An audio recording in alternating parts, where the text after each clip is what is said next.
শুনছেন ডাক্তার আনারুল হকের বাজানো ডিস্টর্টেড গিটার। ডিস্টোর্টেড গিটার কেবল একটি বাদ্যযন্ত্র নয়, এটি আধুনিক সঙ্গীতের একটি শক্তিশালী আবেগ ও বিদ্রোহের ভাষা।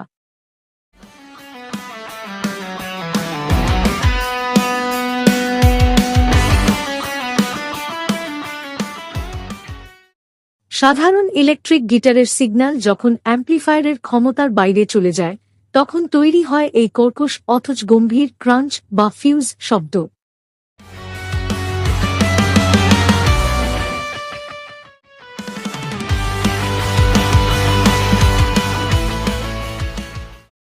এক 1940 এবং 50-এর দশকে ব্লুজ ও রক অ্যান্ড রোল শিল্পীদের হাত ধরে এর যাত্রা শুরু হয়, যা পরবর্তীতে 1950-এর দশকের শেষের দিকে লিঙ্ক রের, লিঙ্ক ওয়ে মতো গিটারিস্টের মাধ্যমে পূর্ণতা পায়।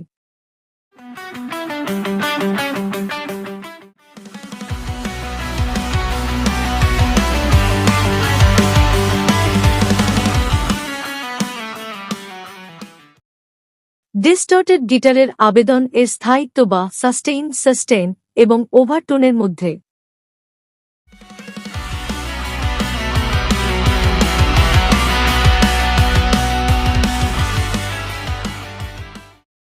এটি ড্রাইভ, ডিস্টরশন বা ফাজ প্যাডেলের মাধ্যমে সৃষ্টি করা হয়, যা একটি সাধারণ সুরকে এক অদ্ভুত তীব্রতা এবং বৈদ্যুতিক শক্তি প্রদান করে।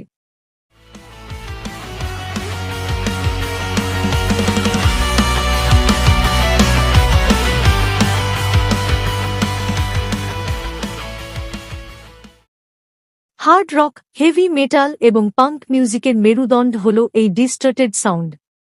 জিমি হেন্ড্রিক্স থেকে শুরু করে এডি ভ্যান হ্যালেনের মতো কিংবদন্তিরা এই শব্দের মাধ্যমেই সঙ্গীতের ব্যাকরণ বদলে দিয়েছেন।